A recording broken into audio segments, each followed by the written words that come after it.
Alright, I was not expecting this. The iPhone 18 Pro and 18 Pro Max are starting to look less like a routine upgrade, and more like Apple quietly cooking something big behind the scenes. Let's start with the one thing everybody actually cares about: battery life. The 17 Pro Max finally broke that 5,000 mAh barrier, which already made it one of the endurance kings.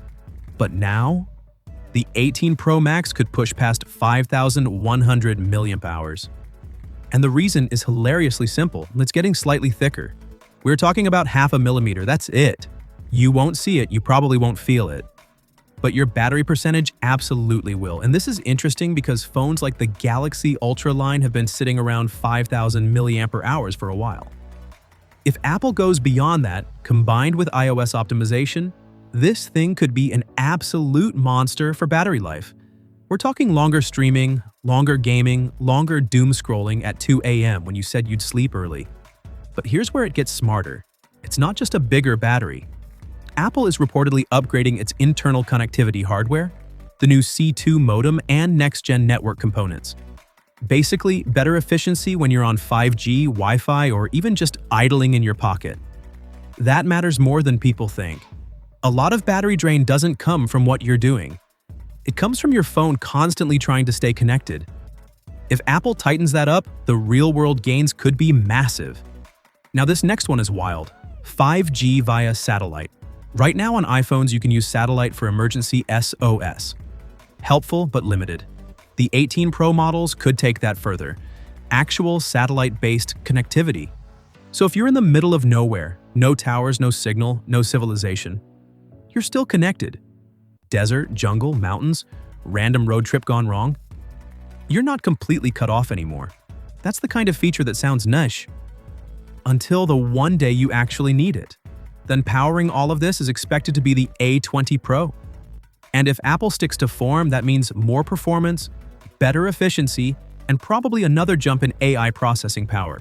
Even if it's built on a similar architecture to the previous generation, Apple's year-on-year gains are usually more about refinement than flashy numbers.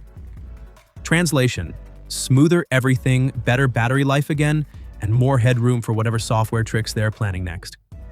But let's talk about the front of the phone.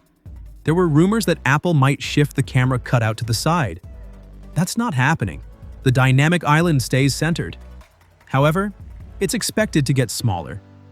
Some of the Face ID components could move under the display, shrinking that pill shape. So when you're watching videos or gaming, it's less in the way. It'll still expand when you need it, still do its animations, still feel like the dynamic island. Just more subtle. And now, the camera upgrade that genuinely excites me. The main sensor could switch to a Samsung-made sensor and, more importantly, introduce a variable aperture. If you've ever seen a DSLR lens where the blades physically open and close to control light, that's what this is. Instead of purely relying on digital tricks, the lens physically adjusts how much light enters. Bright sunny day, it tightens up to avoid overexposure. Low light, it opens wider to pull in more detail. And for portraits, more natural depth without depending entirely on software blur. That's a proper camera feature, the kind photographers actually care about.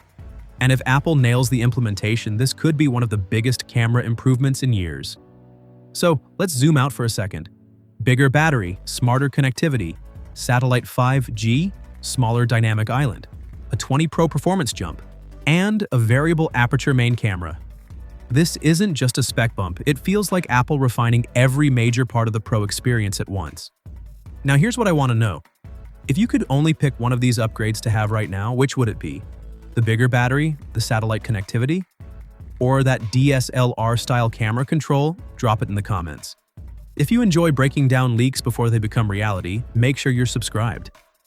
The next few months are going to get very interesting, and if even half of this turns out to be true, the iPhone 18 Pro lineup might be one of the biggest upgrades we've seen in a while. I'll catch you in the next one.